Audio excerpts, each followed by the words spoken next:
നമുക്കറിയാം ഇന്ത്യയുടെ പ്രതിരോധ മേഖലയിൽ ഒരു പ്രധാന ആയുധ കയറ്റുമതിക്കാരനായി ഇന്ത്യ മാറുകയാണ്. പ്രധാന ആയുധ കയറ്റുമതിക്കാർ എന്ന നിലയിൽ ഇന്ത്യയുടെ ആവിർഭാവം സമീപ വർഷങ്ങളിൽ തന്ത്രപരമായ ശ്രദ്ധാ കേന്ദ്രമാണ്. ഇന്ത്യയുടെ ഏറ്റവും വലിയ ആയുധ ഇറക്കുമതി രാജ്യമായി ഈ രാജ്യം മാറിയിരിക്കുന്നു.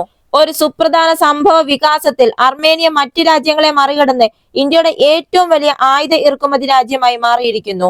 അതായത് പിനാക്ക റോക്കറ്റ് ലോഞ്ചർ, തദ്ദേശീയമായി വികസിപ്പിച്ച ആകാശ് മിസൈലുകൾ തുടങ്ങിയ അത്യാധുനിക ആയുധ സംവിധാനങ്ങളുടെ വിതരണമാണ് ആയുധങ്ങൾ വാങ്ങുന്നതിലെ കുതിച്ചുചാട്ടത്തിന് പ്രധാന കാരണമായിരിക്കുന്നത്. 2024-25 സാമ്പത്തിക വർഷത്തിന്റെ തുടക്കത്തിൽ ഇന്ത്യയിൽ നിന്നുള്ള അർമേനിയയുടെ മൊത്തം ആയുധ ഇറക്കുമതി ഗണ്യമായി $600 മില്യൺ പ്രതിരോധ മന്ത്രാലയത്തിൽ നിന്നുള്ള ഡേറ്റകൾ കാണിക്കുന്നു. അതായത് ഈ ഗണ്യമായ വർധനവ് ഇരു രാജ്യങ്ങളും തമ്മിലുള്ള വളരുന്ന തന്ത്രപരമായ പങ്കാളിത്തത്തിന് അടിവരയിടുന്നു.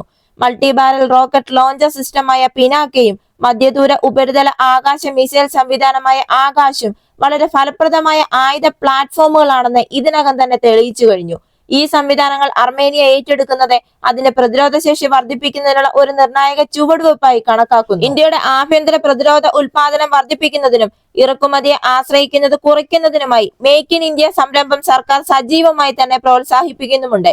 ഇന്ത്യൻ നിർമ്മിത ആയുധ സംവിധാനങ്ങളുടെ വർദ്ധിച്ചു വരുന്ന ആവശ്യം രാജ്യത്തിന്റെ പ്രതിരോധ വ്യവസായത്തിലുള്ള ആഗോള വിപണിയുടെ ആത്മവിശ്വാസത്തെയാണ് പ്രതിഫലിപ്പിക്കുന്നത്. 2020 അസർബൈജാനും അർമേനിയയും തമ്മിലുള്ള നാഗോർണോ കരാബാക്കിൽ നടന്ന യുദ്ധം മുതൽ ഇന്ത്യയുടെ പ്രധാന ശത്രുവായ പാകിസ്ഥാൻ അസർബൈജാനെ പിന്തുണച്ചപ്പോൾ ന്യൂഡൽഹിയും യെരേവാനും അവരുടെ സൈനിക ബന്ധം ശക്തമാക്കി. അവരുടെ പ്രതിരോധ കരാറുകളിൽ അർമേനിയൻ സൈന്യത്തിന് ഇന്ത്യൻ നിർമ്മിത ഹോവിസ്റ്ററുകൾ, ടാങ്ക് വിരുദ്ധ റോക്കറ്റുകൾ, ഡ്രോൺ വിരുദ്ധ ഉപകരണങ്ങൾ എന്നിവ ഉൾപ്പെട്ടിരുന്നു.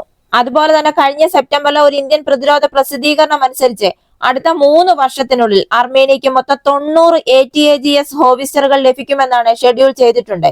നിലവിൽ ഇതിൽ 6 യൂണിറ്റുകൾ ഇതിനകം ദക്ഷിണ കോക്കസസ് രാജ്യത്തിന് കൈമാറി കഴിഞ്ഞു. അതുപോലെ തന്നെ ഈ വർഷം മെയ് മാസത്തിൽ ഇന്ത്യയും അർമേനിയയും തമ്മിൽ പ്രതിരോധ കൂടിയാലോചനകൾ നടത്തിയിരുന്നു. ആ കൂടിയാലോചനയിൽ 2024-ലും 2025-ലും വ്യാപിച്ചു കിടക്കുന്ന ഒരു സംയുക്ത പ്രവർത്തന പദ്ധതി നടപ്പിലാക്കാൻ ഒരു വർക്കിംഗ് ഗ്രൂപ്പ് സ്ഥാപിച്ചു. അതായത് ഇന്ത്യയും അർമേനിയയും തമ്മിലുള്ള ഈ സൈനിക സഹകരണത്തിന്റെ പരിധിയിൽ ആയുധ വിതരണം മാത്രമല്ല, സൈനിക വിദ്യാഭ്യാസം, തന്ത്രപരമായ പരിശീലനം, അനുഭവം പങ്കിടൽ എന്നിവയെല്ലാം ഉൾപ്പെടുന്നു.